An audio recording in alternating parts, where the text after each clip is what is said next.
Muslims अल्लाह को चुनते हैं तो हिंदू दूर हो जाते हैं। हिंदू राम या कृष्ण को चुनते हैं तो मुस्लिम दूर हो जाते हैं। ईसाई लोग जीसस क्राइस्ट को चुनते हैं तो हिंदू मुस्लिम दूर दूर हो जाते हैं, ताकि कम से कम एक धर्म स्थल तो हम ऐसा बना सकें जो कि इंसानों के लिए है। desire, love and hate, Indian culture, lust, mythology, problem, life, depression, सवाल ऐसे जो अब तक पूछे नहीं। जवाब ऐसे जो अब तक दिए नहीं गए।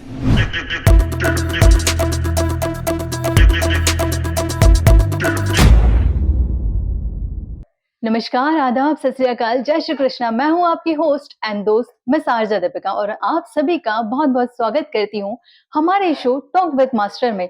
और मेरे साथ हैं दिनेश परिहार सर। एक बार फिर से आप सभी के लिए हम कुछ ऐसे प्रश्न लेकर आए हैं जिसके जवाब आपने कभी नहीं सुने होंगे।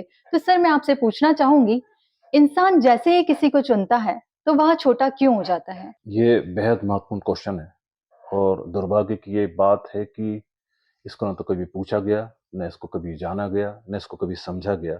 तो दैट इज वाई हम पूरे सिनेरियो को समझ नहीं पाए कि इंसान जैसे ही किसी को चुनता है वो छोटा क्यों हो जाता है। इसको यदि शुरुआत से देखें, जैसे कि यदि मुस्लिम लोगों की यदि बात करें तो जैसे ही वो अल्लाह को चुनते हैं अल्लाह छोटे हो जाते हैं। मतलब जैसे ही मुस्लिमों ने अल्लाह को चुना वैसे ही हिंदू वहां से अलग हो गए। अब अल्लाह जो इतनी विशालतम निराकार व्यक्तित्व है वो सिर्फ मुस्लिमों में सिमट गए। हिंदुओं ने जैसे ही राम या कृष्ण को चुना तो मुस्लिम वहां से पीछे हो गए। राम या कृष्ण जिसको कि चारों तरफ फैलना चाहिए था, लेकिन जैसे ही हिंदुओं ने उसको चुना वैसे ही वो सिर्फ और सिर्फ हिंदुओं में सिमट गए। ईसाइयों ने जैसे ही जीसस क्राइस्ट को चुना वैसे ही हिंदू और मुस्लिम को उनसे कोई भी मतलब नहीं था। मुस्लिम्स अल्लाह को चुनते हैं तो हिंदू दूर हो जाते हैं। हिंदू राम या कृष्ण को चुनते हैं तो मुस्लिम दूर हो जाते हैं। ईसाई लोग जीसस क्राइस्ट को चुनते हैं तो हिंदू मुस्लिम दूर दूर हो जाते हैं। इंसान जैसे ही किसी को चुनता है उसको वो छोटा कर देता है। मतलब वो जो मामला जो उसने चुना है वो केवल उनके समुदाय में, उनके संगठन में, उनकी कौमों में सिमट के रह जाता है, जबकि वो इतनी महत्वपूर्ण चीजें हैं जिनके भी मैंने नाम लिए कि उनको तो सभी के लिए पूरी तरह से स्वीकार्य होना चाहिए था। यदि हम नीचे की तरफ आने की कोशिश करें, समाजों में, जातियों में, इसको यदि देखें तो हम देखेंगे कि ब्राह्मणों ने जैसे ही परशुराम जी को चुना वैसे ही राजपूतों को उनसे कोई मतलब नहीं रहा। राजपूतों ने जैसे ही वीर महाराणा प्रताप को लिया वैसे ही ब्राह्मणों को उनसे कोई मतलब नहीं रहा। मतलब ऊपर से जो सिलसिला चले आ रहा है उसको नीचे भी हम चलाए रखते हैं कि जैसे ही हम पर्टिकुलर किसी भी चीज को चुन रहे हैं वैसे ही वो समाज, वो जाति उस पर्टिकुलर पर्सन से वो भला ही कितना भी महत्वपूर्ण हो अलग हो जाता है। मतलब ये तो हमारी सबसे खास बातों में से एक बात हुई जिसको कि हमने कभी भी समझने की कोशिश नहीं की कि हमारी ये मुख्य विशेषता है कि हम चुनते ही उसको छोटा कर देते हैं। लेकिन क्या कोई ऐसी चीज है जो यूनिवर्सल है? क्या ऐसा भी कोई है जिसको हम चुने और वो छोटा ना हो? कौन सी है वो चीज? मुझे लगता है कि वो चीज है विज्ञान। विज्ञानों को अमीरों ने भी चुना, विज्ञानों को गरीबों ने भी चुना, और विज्ञान को मुस्लिमों ने भी चुना और खूब खूब उसको उसका उपयोग किया। विज्ञान को हिंदुओं ने भी चुना और उसका खूब खूब उपयोग किया। हर वो कौम, हर वो जाति जो इस पृथ्वी पर रहती है उसने विज्ञान का उपयोग किया, और सभी के उपयोग कर लेने के बावजूद, सभी के विज्ञान को चुन लेने के बावजूद विज्ञान कभी भी छोटा नहीं हुआ।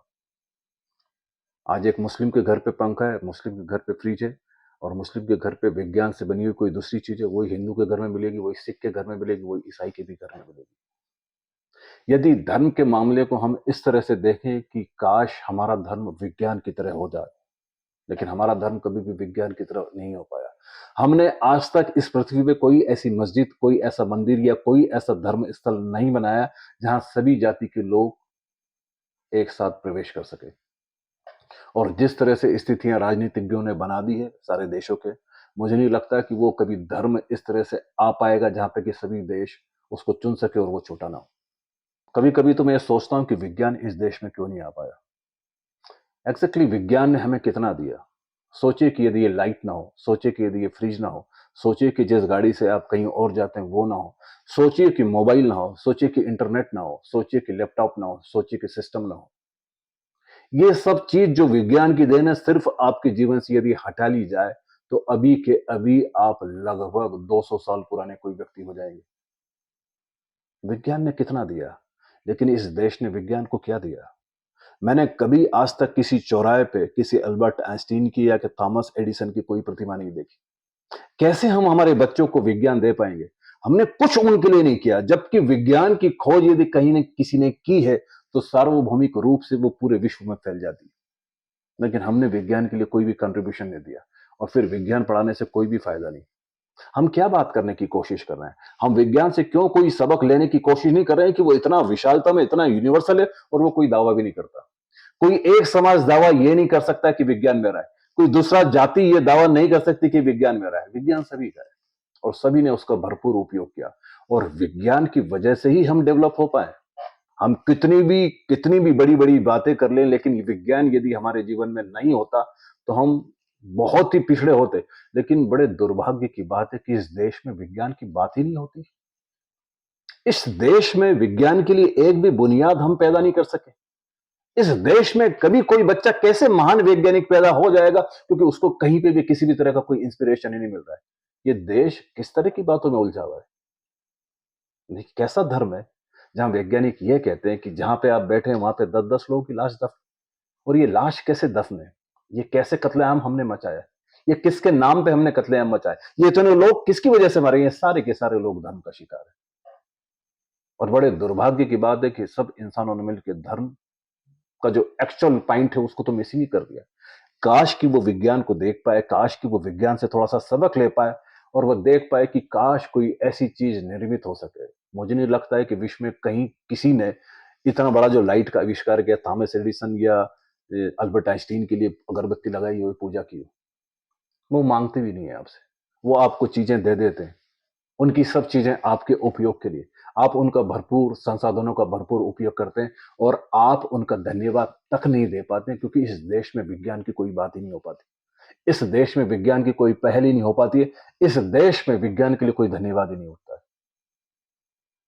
काश कि इस क्वेश्चन के थ्रू थोड़ा सा सम्मान विज्ञान के लिए पैदा हो।